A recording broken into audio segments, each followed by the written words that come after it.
Hello, pussycat.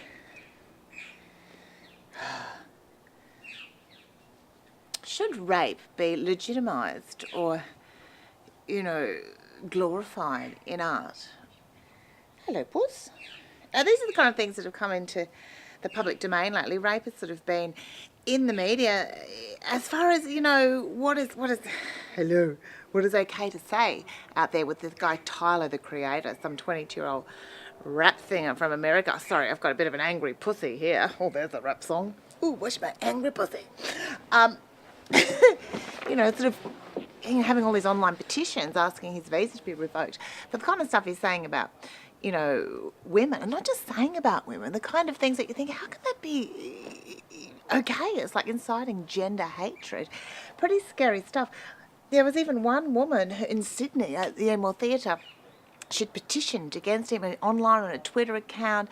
He had said all sorts of horrific things and goes out on stage. And this is what he said on stage to this young woman called Talitha Stone, who was part of an online feminist group that had been sort of, basically lobbying to have him removed. He says, "Fucking bitch, I wish you could hear me call her a bitch too, fucking whore. Yeah, I got a sold out show right now, bitch. Hey, this fucking song's dedicated to you, you fucking cunt." Well, I know everyone wants their 15 minutes of fame, but I don't think you'd really want it like that. That's just like, poster boy for misogyny. You wonder how people could cheer that kind of stuff on. It's kind of frightening. And you sort of wonder, does a guy like that, does he have a sister?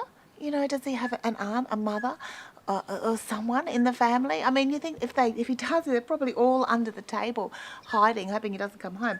One of the lyrics, I'll give you an example of one of the lyrics that sort of his songs that, well, if you call them songs, but his raps that sort of sent people over the edge here. It says, "I tell her it's my house, I give her a tour in my basement, and I keep that bitch locked up in storage, rape her and record it, and then edit it with more shit."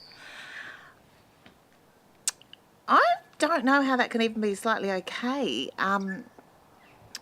It's kind of weird. I mean, I think he's gone from doing rap music to doing what I would just call rape music. It's like, is it a subgenre? And actually, when I went searching on the internet, I thought, I'm going to actually see how many rape lyrics there are in rap songs. There is a lot. Somehow it's been getting under the radar. I can't believe that it's only just now people are starting to get a little bit like, oh, that's not okay. And it wasn't just him. And no wonder he's feeling a bit victimised, because he's probably only new at doing rape music because other people have been doing it for years. Eminem, we all love Eminem. I mean, he's all right, Eminem. A lot of Eminem songs are full of it. Like, here's one I found of Eminem's. It says, "See me, I'm all up on your bitch, means I'm going to rape her. All I got for those hoes," I hate people saying hoes, so sick of that, "is dick, duct tape, and a stapler." It's not good rhyming, really, but give it a go. "So, bitch, you better look for the table and scrape up the scraps." Or scrap up the scraps. Who cares? I mean, it's not just, rape, it's violence, it's torture, it's sort of, hideous things. I mean, there's all these liberal arguments that say you should be able to, take most subjects on, or all subjects on in art. But I think it has to come a point where you're inciting something pretty ugly, and there's the other stuff which is all about the recording, because there's another guy, I can't remember his name, they got stupid names anyway, some of these rappers. He says, "Murder astrologist, mad cases of manslaughter. I raped this man's daughter and then put the shit on the camcorder." It's kind of weird, because the camcorder thing, the whole kind of videoing thing, comes up quite a bit in the rap music. It's all about, you don't just rape people now, you'll rape them and film it. And when you film it, then of course you can broadcast it, which is a key part. I mean, there's no point in raping someone, clearly, if you can't do a rap song about it and then put it out there for the public domain. In the UK, one of the biggest, this rape centre has come up with one of the biggest fears that women come to them with after they've been raped, is that it's been filmed and that it's going to be published on the net. And it happens. It's happening to women all the time. I just wonder when you get to that point where you get so desensitised to images and, stuff about rape that you think that's okay, that becomes, an okay thing to happen. It's kind of sad. I worry, really, not just about the women. I worry about how desensitised our young men have become, that you actually would think that's okay. How can someone of 22 hate women that much? Anyway, I find it very upsetting. It is upsetting. It's upsetting. It's a very upsetting thing to read that and to think, how can we even think that's okay? So I would like to put out, because I think now, of all times, it's a great way, I think, of taking women's, we're living at a time where we do have, we hope, equality, that we have daughters going into a world where they can be in positions of leadership and you know, in public positions and be important, and we can be many voices to many things.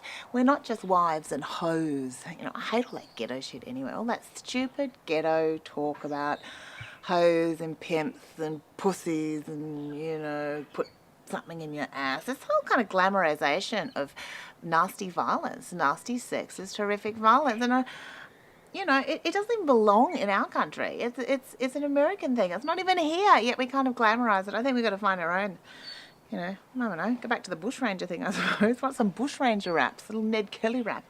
But, you know, because it is what happens, that it's like terrorism. That's what I think it's like, you know. And if they were rapping about terrorism, they'd be arrested, because you'd be inciting.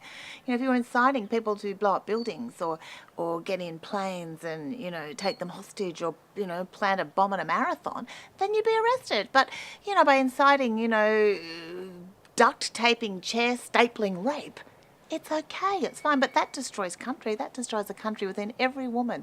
The place where she feels free of rape and violence, where she feels safe.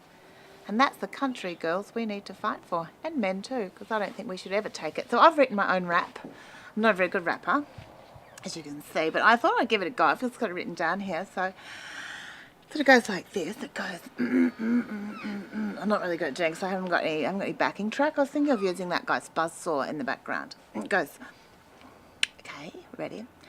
I'm a fat, angry bitch, so why don't you rape me and take me to a chair so you can make me scream like a bitch on the end of your cock?